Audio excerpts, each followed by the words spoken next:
변함없는 믿음이라는 제목으로 우리 주일 말씀 함께 듣고 은혜 받기를 축복합니다.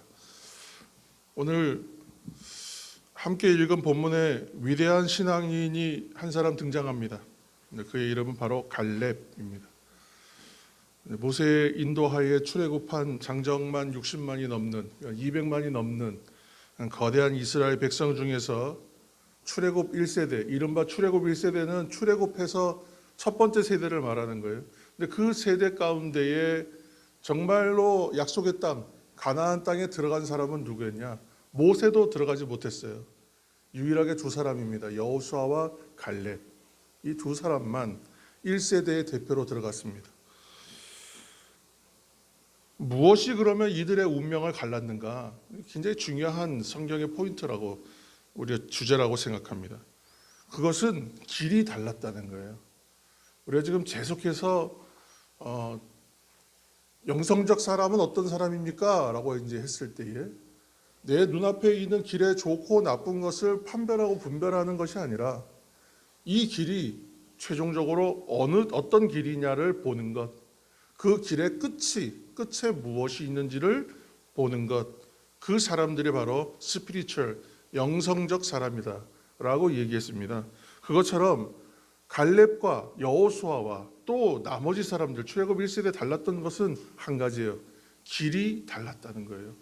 그렇게 절대 다수예요. 단 두 사람을 제외한 절대 다수가 다 가는 길이지만 그 길은 생명이 없었다는 거예요.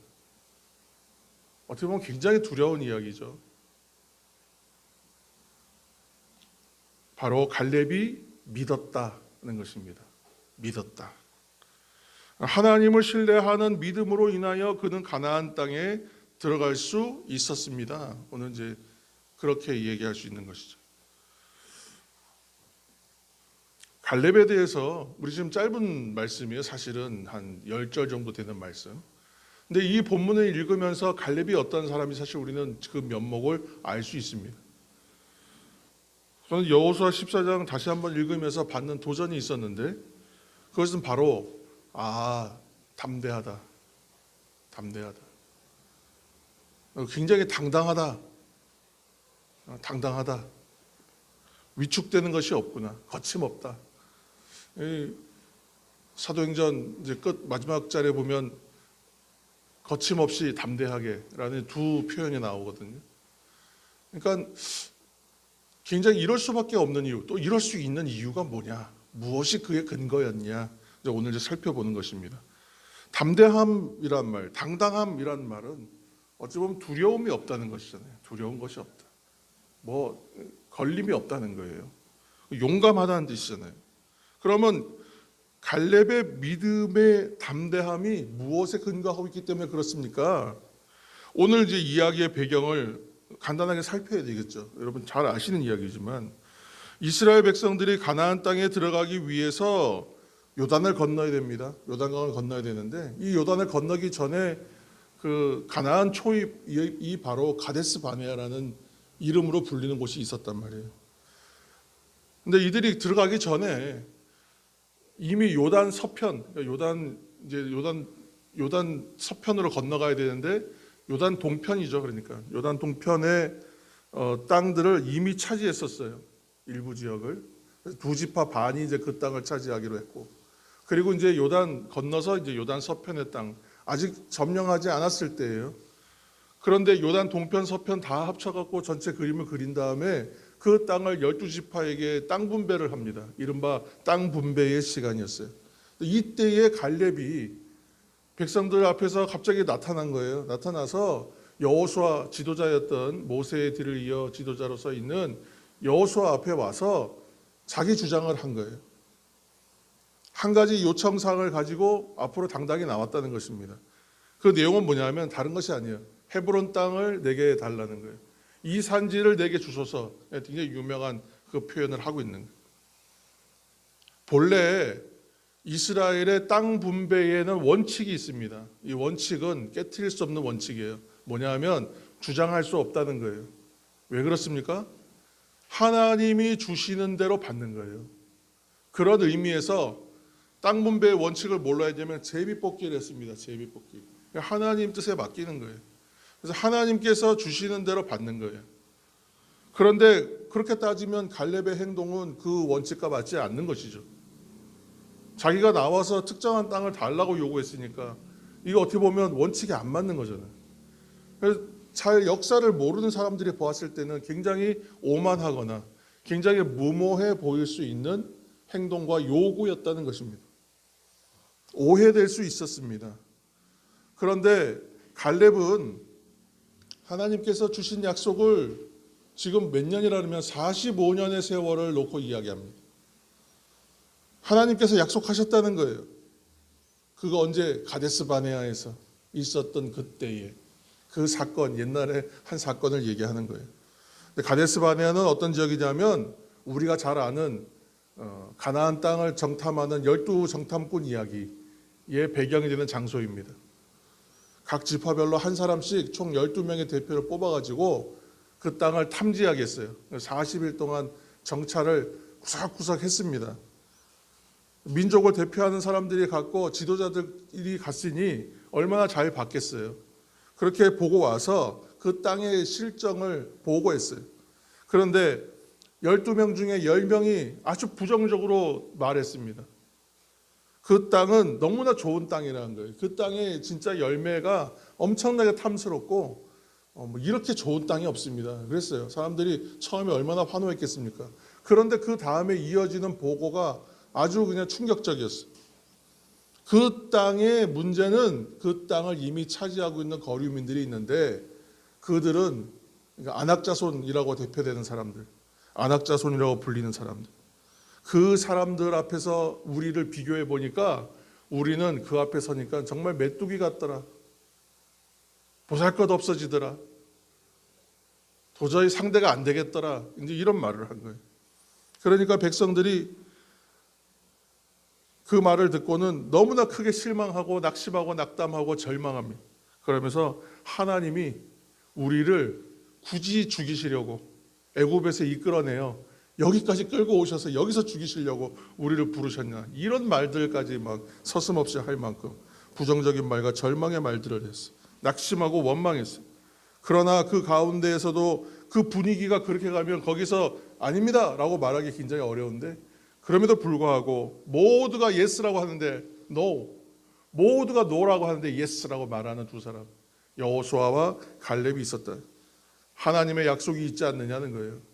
하나님께서 약속하시지 않았습니까? 하나님께서 약속하신 대로 그 땅을 우리가 차지하러 올라가면 됩니다. 그러면서 얘기해요. 그들은 우리의 밥이라, 우리의 먹거리라까지 얘기해요.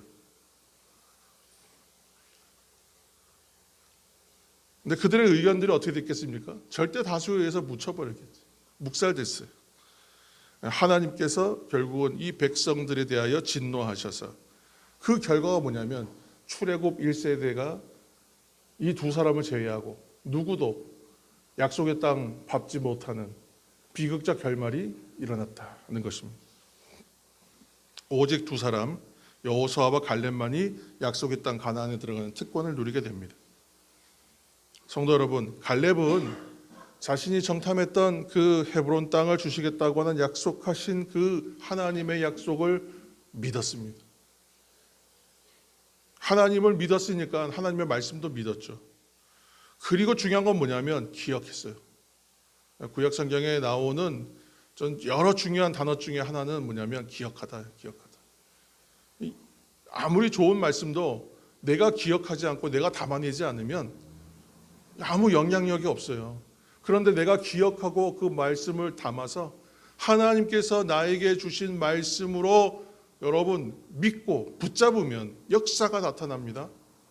오늘 갈렙이여 하나님의 약속을 의지하여 이 많은 사람 앞에 85세 된 노인이 나와서 내가 그 땅 차지하겠다고 지금 나오는 거예요.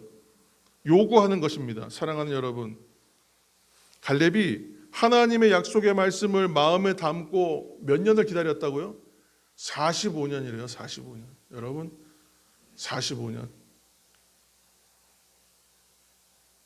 가늠할 수가 없는 세월이잖아요. 45년.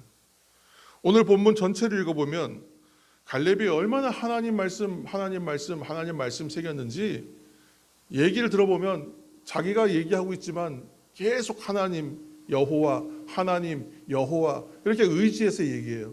그래서 한 10절밖에 안 되는 표현인데 그 안에 하나님 여호와란 말만 한 10번 나와요. 계속 하나님께서 내게 주셔서 하나님께서 약속하신 대로 하나님께서 여호와께서 그렇게 말한단 말이에요. 하나님 말씀 의지하고 살았다는 거예요. 그렇지 않으면 이 세월을 자기는 견디지 못했을 것이다. 그런 고백이 이 안에 담겨 있는 것입니다. 그래서 지금까지 내가 살아있고 내가 지금까지 힘이 있고 내가 지금까지 건강하고 강건하게 하셨고 함께 하셨고 약속해 주셨기 때문에 그럴 수 있었다. 그렇게 이야기합니다. 그리고 이제 약속대로 담대하게 헤브론 땅을 요구하고 있습니다. 사랑하는 여러분, 갈렙은 하나님의 약속을 무려 45년 동안이나 변함없이 마음에 품고 살았던 하나님의 사람이라. 그래서 하나님의 말씀을 품고요, 하나님이 주신 사명을 깨달아가고 사는 사람은요, 그 사명 때문에 죽지 않는다는 말이 나와요. 하나님께서 사명 주셔서 사명 붙든 사람은요, 사명 이룰 때까지는 죽지 않는다. 사명 불패라는 말이 나오는 거예요. 예를 들어서 이제 사도 바울이 네가 로마에도 가야 하리라, 거기서도 전해야 하리라, 하나님 말씀하셨단 말이에요. 그러면 막 거대한 풍랑 만났어요. 내가 이 풍랑에서 죽지 않겠구나 깨닫는다는 거예요. 왜요? 나는 로마에 가서 말씀 전하야 되는 이 사람이니까 풍랑이 와도 두렵지 않은 거예요. 여러분, 이렇게 해석이 된다는 것이죠. 그러면 고난이 해석이 되고 위험도 다 해석되고 그러면 두려운 것이 없는 거예요. 세상에 어떻게 그런 사람이 이기겠어요? 그러니까 말씀 붙드는 사람만큼 강력한 사람이 없다는 거예요. 하나님이 주신 사명을 따라 사는 사람은 강건하게 삽니다. 힘있게 살아갑니다.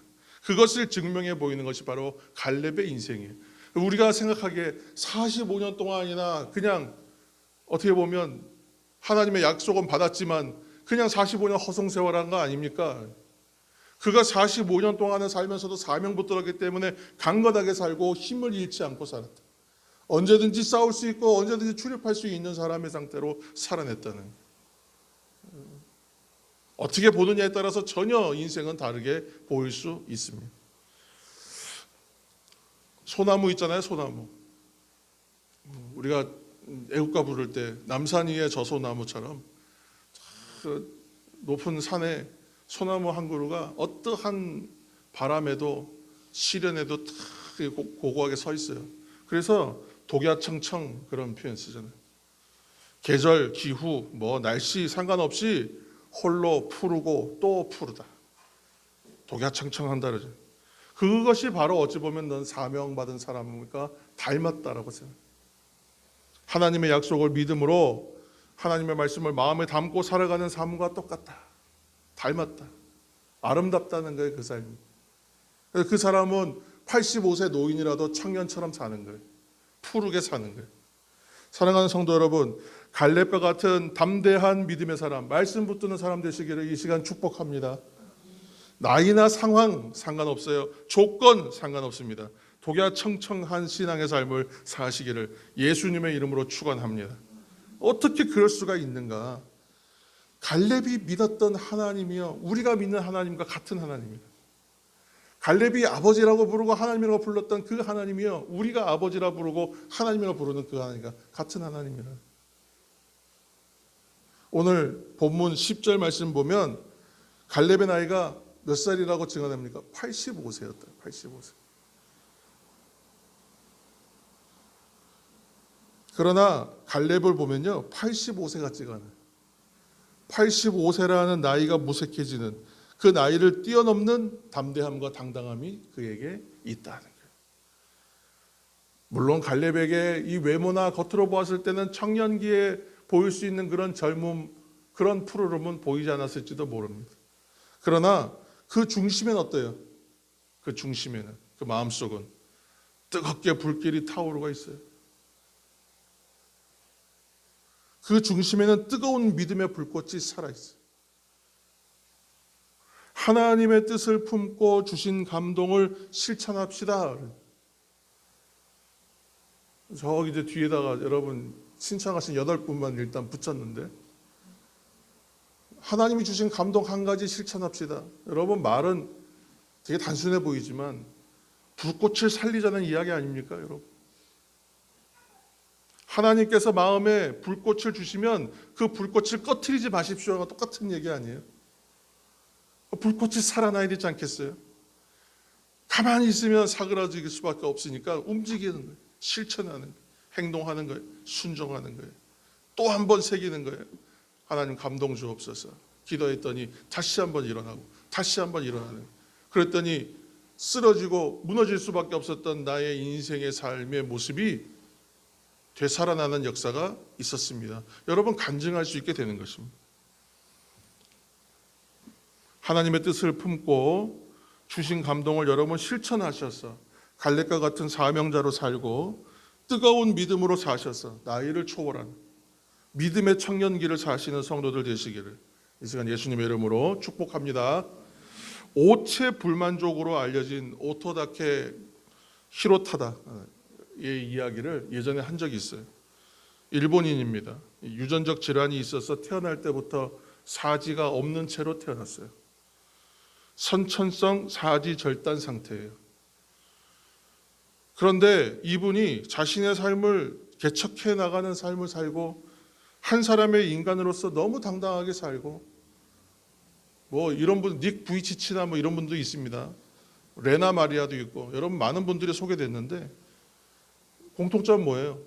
자신의 처지를 비관하지 않아요. 그래서 오히려 옆에서 좀 더 비관적으로 보고 불쌍하게 보고 치근하게 보는 사람이 더 민망해질 만큼 너무 당당하게 살아요. 사지가 멀쩡한 사람보다 더 활동적으로 사세요. 전 세계를 다녀요. 근데 그러면서 이런 분들이 알려지면서 스타가 됐는데, 특히 이제 그의 책이 이제 오체불만족으로 유명한 책이죠. 그래서 그 책이 알려져서 더 유명해졌습니다. 근데 팔다리가 없는데도 어렸을 때부터 아주 적극적이고 활동적이었다 그래요. 그래서 우리가 한번 그런 이제 이야기를 한번 나눈 적이 있습니다만, 어렸을 때 친구와 한번 이제 다툰 거예요, 심하게. 멀쩡한 친구죠. 여기 정상인 친구와 함께 잘 놀다가 싸움이 났어요. 애들끼리 싸움이 붙으면 절대 지기 싫잖아요. 어떻게든 상대를 눌러서 이기려고 한단 말이에요. 막 말싸움을 하고, 이제 애가 사지는 없으니까 주먹질하고 싸우진 못하고 말로 누르려고 했는데 안 눌러지니까 하지 않아야 되는 말인데 못된 말 한 거예요. 뭐라 그랬냐면, 그래 너 잘났다 이 팔다리도 없는 놈아 해버린 거예요. 그러면 이제 자기가 이길 줄 알았단 말이에요. 아차 싶었을 것 같아. 그런데 그 말을 했더니 오토다케 이 어린이가 지지 않아요. 뭐라고 했냐면, 그래 너도 잘났다 이 팔다리 모두 있는 놈아 그래 버렸다는 거예요. 이 당당함이에요. 당당함. 진짜 멋진 것이죠. 위축되지 않는 담대함. 근데 이런 당당함이 자신의 삶을 바꿀 뿐만이 아니라 많은 사람에게 감동을 줬어요. 그래서 사람들이 궁금한 거예요. 이거 어디서부터 이런 삶을 살 수가 있지? 무엇이 이 사람을 근거하는 힘이 되는 것인가 하고 그 근원을 자꾸 알고 싶어하는, 거슬러 올라갔는데 어디로 갔냐면 처음 태어났을 때로 간 거예요. 태어났을 때 이 병원에서는 팔다리가 없는 아이를 낳았으니까 산모가 엄청난 충격을 받을 거라고 생각한 거예요. 아기를 안 보여줬답니다. 한 달 동안 안 보여줬대. 그리고 자꾸 물어보면 뭐 황달이 있어서 그렇습니다. 뭐 다른 여러 핑계를 대면서 애를 안 보여줬대. 나중에 너무 궁금해하니까 몸에 좀 이상이 있다고, 그 정도 얘기했다고 해요. 한 달 만에 드디어 이제 아기를 보게 되었답니다. 근데 병원 측에서 그날도 정확하게 말을 안 해줬대요. 그리고 의료진은 뭘 준비했냐면, 엄마가 이 아이를 보고 기절할까 봐 혼절하진 않겠냐, 충격받아서. 그래서 혼절할 것을 대비해서 준비까지 하고 있었대. 근데 엄마가 아기를 만나는 장면은요, 사람들의 기대와는 전혀 다른 모습이 창출됐어요. 그런 장면이 되었어요. 아기의 엄마가 아기를 보면서 딱 한마디를 했어요. 첫 마디가 귀여운 우리 아기 그랬어요. 귀여운 우리 아기. 그렇게 말했다는 거예요. 남들이 보기에는 수많은 아기를 받아내는 그 산부인과에서도 팔다리가 없는 선천적 기형을 안고 태어난 이런 아기를 안고 저런 모습을 보이는 사람은 없었다는 거예요. 그렇지만 이 아기의 어머니에게는 그저 내가 10달 동안 마음에 품었다가 태중에 품었다가 배 아파서 낳은 사랑스럽고 소중한 내 아이라는 거예요. 어머니의 사랑과 양육함에 있어서의 정성이 있어서 그래서 이 아들이 당당하게 컸다는 거예요. 이 아들은 그렇게 말하는 거예요. 누가 뭐래도 나에게는요, 나 자신보다 나를 더 사랑해 주시는 어머니가 계십니다. 끝없는 자신감이요, 끊임없는 자신감과 당당함의 근거가 되었다는 거예요. 팔다리가 없어도 당당한 인생, 어머니의 사랑이 받침이 되었다는 거죠. 사랑하는 성도 여러분, 나를 있는 그대로 받아주고 나를 있는 그대로 지지해주고 나를 있는 그대로 응원해주는 존재가 있다는 것만큼 강력한 힘은 없을 것 같아요. 그런데 어떻게 이분처럼 나보다 더 나를 사랑하시는 분이 우리들에겐 다 있다는 거예요. 바로 하나님 아버지시라. 할렐루야, 아멘. 하나님 아버지의 그 사랑이 우리를 이 시대의 갈렙과 같은 담대한 믿음의 사람 되게 하신다는 거예요. 누가 뭐래도 나에게는 나를 사랑하는 하나님 아버지가 함께 하십니다. 그래서 믿음으로 당당하기를 축복합니다. 내가 부족해도 하나님 사랑하세요. 내가 실패해도 하나님이 나를 사랑하세요.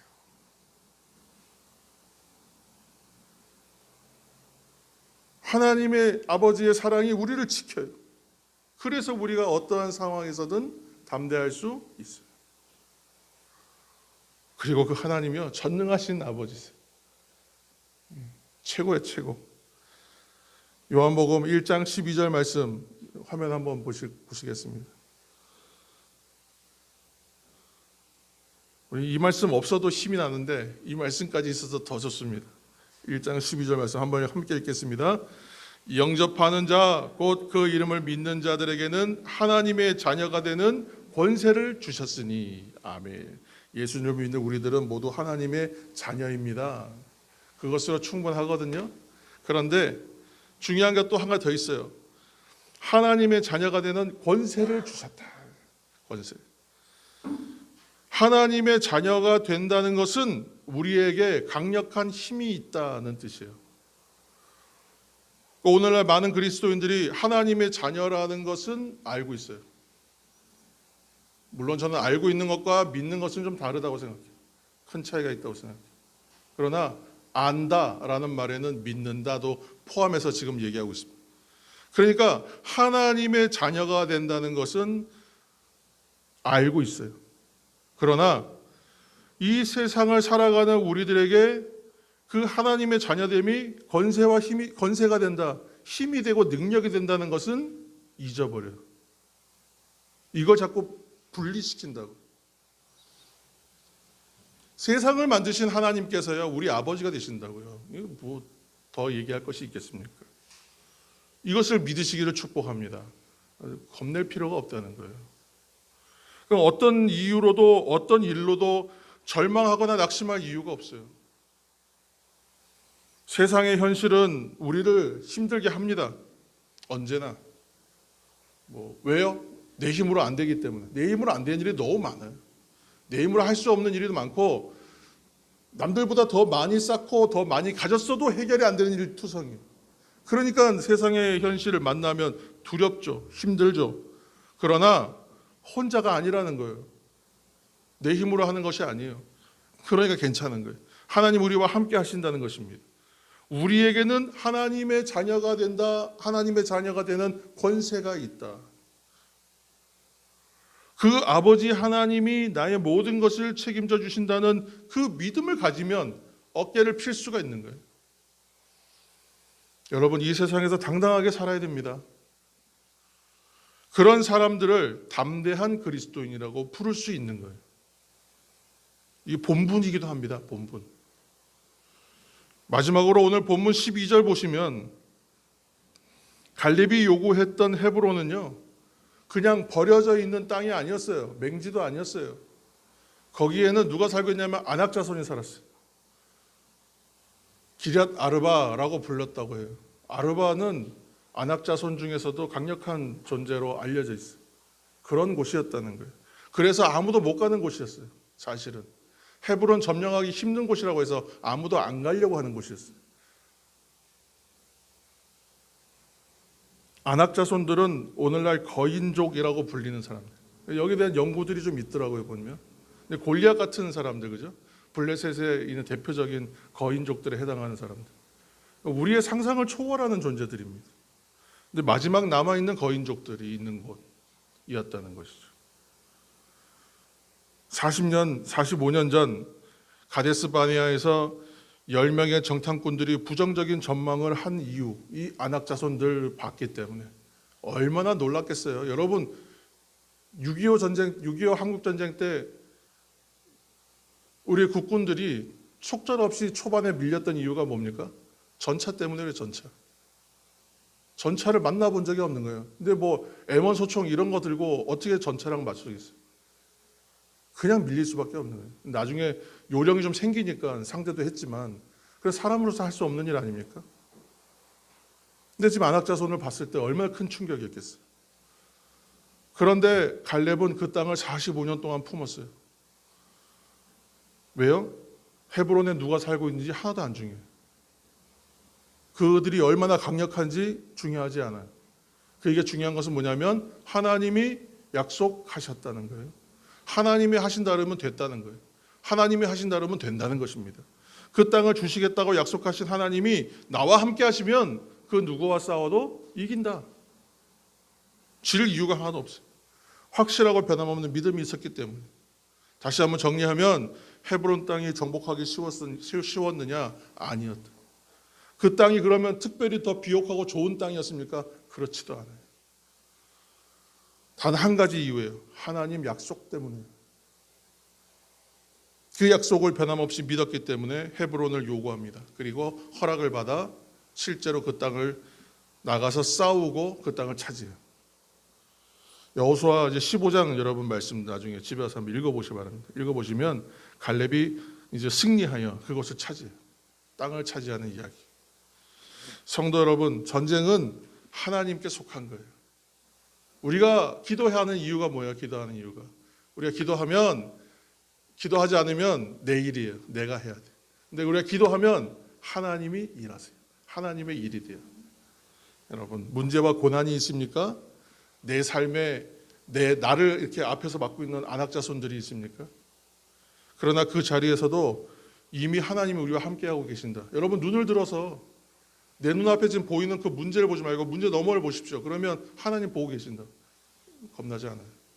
아이가 바짝 얼었다가도 저 뒤에 우리 아빠가 날 쳐다보고 있어. 갑자기 얘가 막 자신감 있는 거예요. 아빠가 곤란한데 저는 전능한 하나님이 아니잖아요. 저는 곤란해요. 하나님은 곤란하실 이유가 없어요. 사랑하는 성도 여러분, 하나님의 약속을 변함없이 믿음으로 지키며 살아낸 갈렙처럼 사셔서 세상에서 승리하시기를 축복합니다. 85세에도 영적 담대함을 잃지 않았던 갈렙처럼 담대하고 당당한 그리스도인으로 살아가는 우리 모두가 되시기를 예수님의 이름으로 다시 한번 축복합니다. 기도하겠습니다.